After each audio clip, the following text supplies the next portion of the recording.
I now invite Dr. Buchi Raju, Dr. Suresh Gupta, and Dr. Shivakumar to be part of the panel discussion.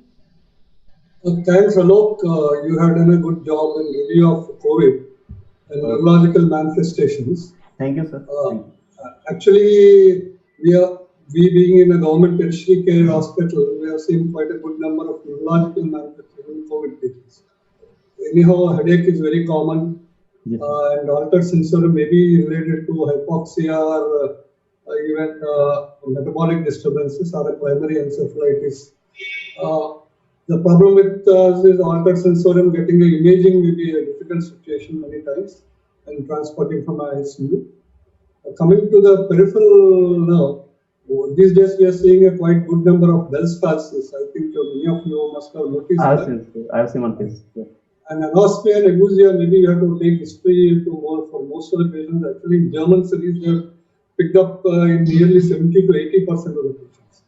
We also recently saw 2 patients of GB syndrome. Actually, one GB syndrome had a febrile illness 1 month ago. He came with a weakness of 2 weeks. We have also done now conduction, but for completion's sake, we have done a rapid antigen, and even after 1 month, it became positive, so he was infected with COVID.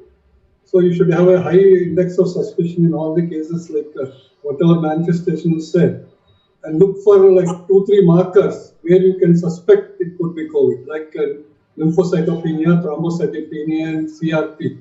If any of these 3 are there with your stroke patient or a peripheral nerve problem, then you should suspect and do a COVID test because you can prevent infecting others. Then coming to other aspect is the pathogenesis. Maybe I just want to add one point.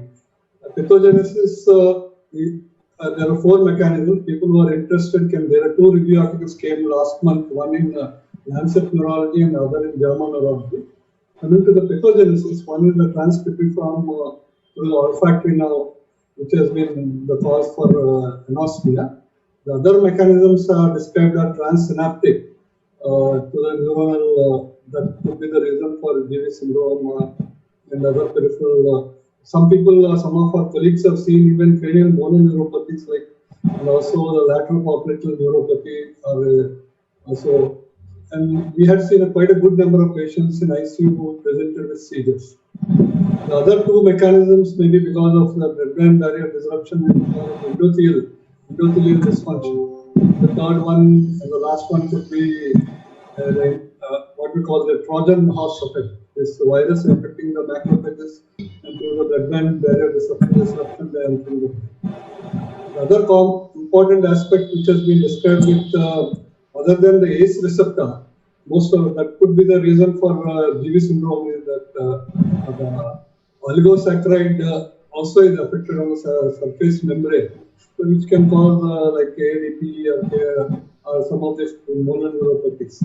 So these are some of the mechanisms. Actually, it's an evolving subject, but these are some of the pathogens which have been described. So if you look at the patients, maybe because the problem is that many of the neurologists are afraid in going into the COVID wards. But the issue is because we are in a government setup, most of our residents are posted to COVID. So and sometimes we had a reference from COVID. So we were having a good series. Only thing is we have Indians need to follow up these patients and probably report them. Even though GB syndrome last week, the neurology inflammation article they mentioned only 19 cases. Maybe those are only the reported cases. But I spoke to many of our colleagues. They have seen quite a good number. Another good number is on strokes. We had seen 2 strokes. So somebody comes to your ward with stroke at some history of fever, no follow-up or prior, or any of these markers like race CRP or lymphocytopenia, you may have to look for this. Whether it's COVID is a cause for stroke or is COVID just a bystander, we have to see. And the treatment, I don't think there's much difference in this. Lok has already mentioned most of the drugs can be given in COVID patients. Only thing is rituximab because it acts on the lymphocytes. So you should be careful when you are starting a new patient or rituximab, or a patient who is coming for follow-up or rituximab. If necessary, we can follow. So this is what we can have. Alok, there is one question in a question box. What's the management of anosmia and loss of taste sensation? What is its prognosis? And how common is this in the COVID patients? check the question box. There is a question there. Anosmia and loss of taste, how common? What's the prognosis? Sir, and how to treat? I'm not able to check the question box, sir, but yes, anosmia. In fact, CDC has recently labeled anosmia, loss of taste and smell, as one of the typical COVID symptoms and one of the COVID markers. And some people say it's that the direct viral invasion of the olfactory receptors, which lead to this as an initial manifestation. Don't think there's a specific medication for same, but as of data shows that most of these patients have a spontaneous recovery over 4 to 8 weeks, so a few weeks. But yes, this is one important clinical marker which we have, and I guess 40 to 50% patients, around 30 to 40% patients, if I am right, I saw the literature, do have these symptoms at the onset. So I have seen a neurology journal this month, and they have beautiful MRI picture which is showing hypertrophy of olfactory bulb on both the side. It's a fantastic picture to see.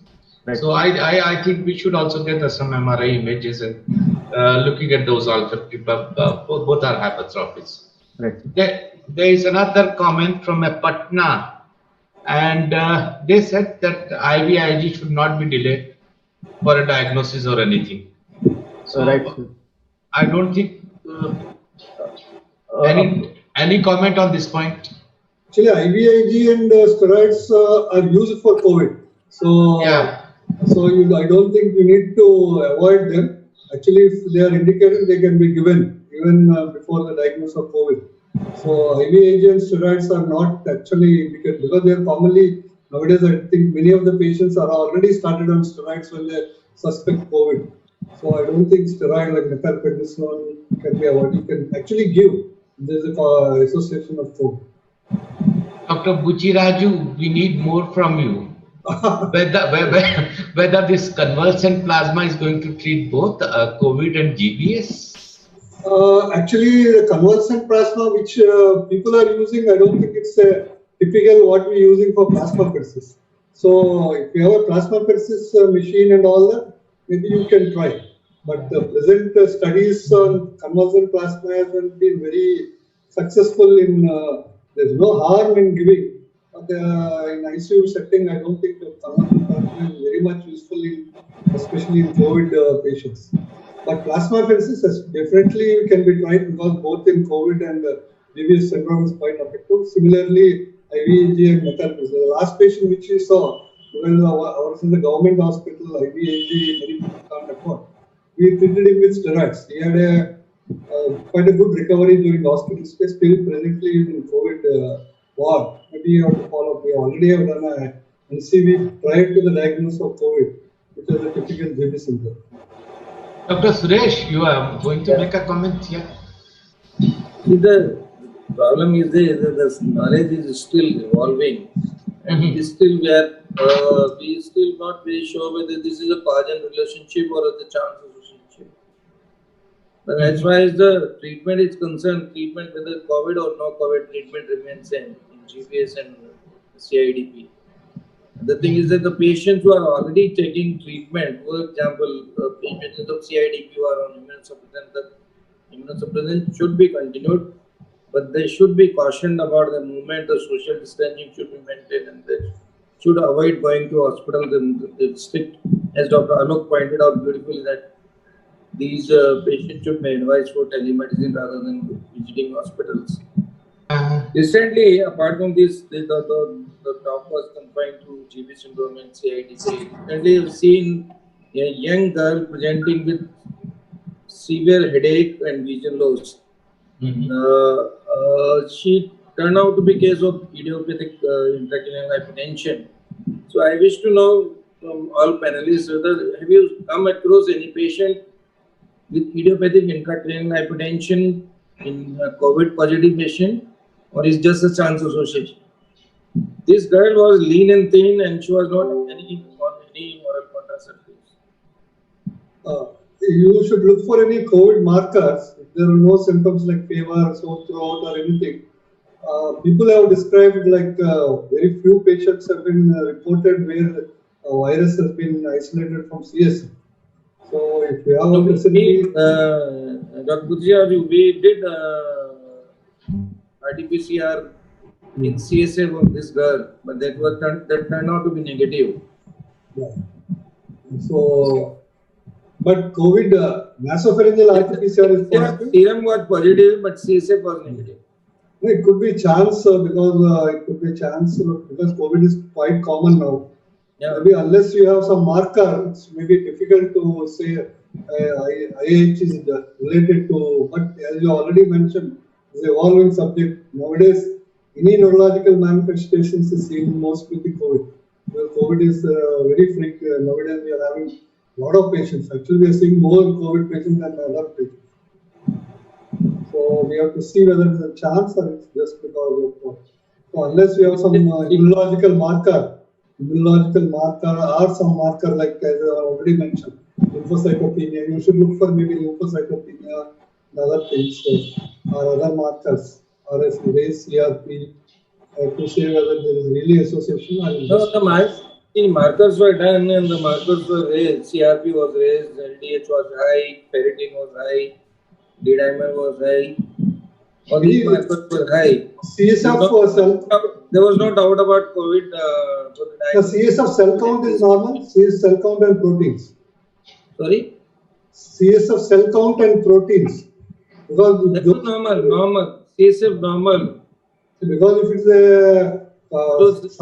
cellular CSF with if normal. it is a COVID, you expect some changes in CSF cell count and proteins like you see in viral meningitis. If they are all normal, maybe you have to just already this ischemic strokes have been reported in a good number of patients have been reported in COVID. But what about sinovenous occlusion? I've seen a patient who had extensive sinovenous occlusion, COVID positive. Yeah, I reviewed the literature and I could find only one report of. Actually, what Alok has mentioned in one of the case report, I think from Italy, they had 9 strokes, out of which one case is a case of CVT. So CVT can be seen. Maybe we will be seeing more CVTs if we look for all CVT patients. We look for any evidence of COVID, because CVT is more common in our area, who are mostly men with alcoholics and all that. Alcoholism, hyperhomocystinemia. Maybe you can search for COVID in most of these patients. So maybe it is underdiagnosed because many patients have headache. Most of the patients have headache, and most of these patients are already started on anticoagulation as a prophylactic measure by the intensivist. Maybe this headache is very common in COVID patients. Right. So maybe this is underdiagnosed. Maybe like in HIV, like we test for HIV for every patient and HCV. Maybe a time will come in next few weeks where the restrictions will be less for testing COVID. You have to test for COVID for all patients. You have a rapid antigen, you will get a report very fast. The GBS syndrome, which I spoke, you got a rapid antigen test, it was positive. And it's available very freely. If people start doing these tests the next few weeks, and we'll pick up more people. Atma, are you there? Atma? Yes, sir, I'm there. Yeah. So how quickly you jump into a immunotherapy in a patient of a status epilepticus? So you see your second. Yes, sir. If the general anesthetic agents are not working, and it becomes something like super refractory, and then better to start immunosuppressant as early as possible. Usually, onset refractory status means autoimmune phenomena. Okay. Maybe Sanjay is saying in terms of COVID plus status epilepticus. Those patients you want to give steroids early. COVID with status I haven't seen yet. So, most of these COVID patients nowadays are all who are in ICU or in ward with admitted patients are already steroids, and quite a good number of patients had seizures. We have seen some of my residents. We have seen around 3-4 patients who had seizures. And one of my colleagues had 2 patients simultaneously with focal refractory status. Both of them are slightly elderly. One patient MRI is showing only vascular changes. The other patient's MRI was normal. We don't know whether he had any focal encephalitic picture, which was not picked up. which is present. And both of them have done well with the traditional anti-epileptic drugs. All right. Swati, are you there? Swati, Yes, sir. Swati, there is just a question. That time we cut down discussion. The question is, what's the point in differentiating between a CIDP, MMN, BADSAM, and that's when the management is same, for all four same. It's like autoimmune encephalitis. So the prognosis is quite different for all of them. And there is a little bit difference in the treatment for, especially for the MMN and the BADSAM and the CIDP. So MMN does not respond to the plasmapheresis and the steroid. So in that sense, MMN, you do want to differentiate from the two. And MMN is not that hard to differentiate because there is no sensory involvement. So nerve conduction studies, the sensories are typically normal. And the CIDP and MADSAM, usually it's more asymmetric. So MADSAM is sometimes misdiagnosed because of the focality of the initial presentations. They may not have, they may just present with one arm involvement and you may miss it as a brachial plexopathy or something initially. They respond beautifully to steroids and IVIG, same as CIDP. So it's more in terms of the disability and the prognosis, not as much in terms of the treatment. Amit, anything else?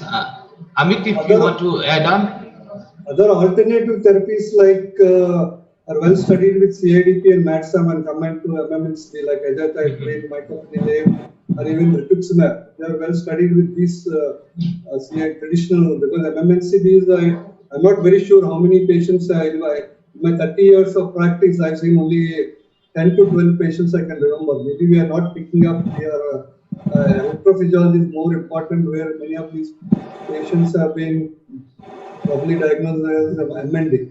But there is a very typical differentiating feature in MMNCP. The weakness is more pronounced when compared to risk.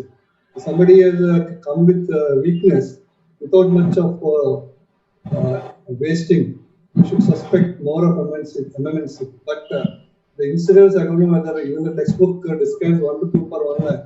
In the last 30 years, I've seen just 12 patients, 10 to 12 patients. So, ma'am, Acha Suresh, yeah. Dr. Suresh, please. Yeah. Okay. What was the question? No, I was just asking a question to Pravar. Oh, you are asking the Pravar. Okay. Pravar. Yes. Hello. Shoot. If I get rid of my ovary and the breast and the testes, then what are the chances to get the little less percentage of autoimmune immunity? How many percent by autoimmune immunity will go down?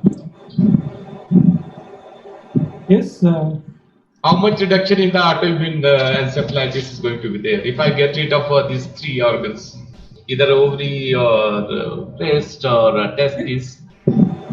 It's mainly the ovaries which are the culprit, and that is the ovary, and then you should eliminate the risk of a teratoma, and then you would eliminate your risk of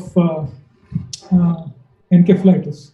Yeah, but I think the probability, I mean the numbers needed to operate will be very huge to prevent one encephalitis. You have to remove way too many ovaries. So it is not going to be a worthwhile surgery to be done.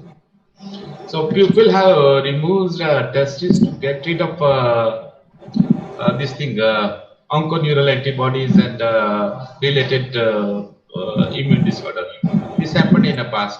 Dr. Suresh, yes, sir. This happened for the people who had that gene, BRCA gene. I think it's time to finish a session. If there is any more questions, suggestions, any comment, you are all welcome to make a comment. Still, we have got 2 minutes left. Yes. I'll just thank Alok for this nice presentation, and also I think one good take-home message which I want to re-emphasize is that in this COVID era, patients who have got neuromuscular disorders, I actively encourage them not to come to the clinic or to the hospital, because they face a lot of risks, and then they have respiratory issues. that's going to compound their troubles significantly. I think I just want to re-emphasize that patients who have neuromuscular issues and they're seeking an appointment, actively encourage them to take a telemedicine appointment, avoid contact as much as possible. And especially if these are follow-up patients, you can do a follow-up examination very well on telemedicine and keep them safe, and you can remain safe as well. That point is very important. I just want to re-emphasize that point. Thank you, Alok, for bringing it up. So I must thank Ankush, Alok, Amit Shankar, as well as Buchi Raju sir, Atmaram, Ansari, Deepak, Suresh, Swati, Shiv Kumar sir, and Soumya Darshan for joining the session. It's a wonderful session.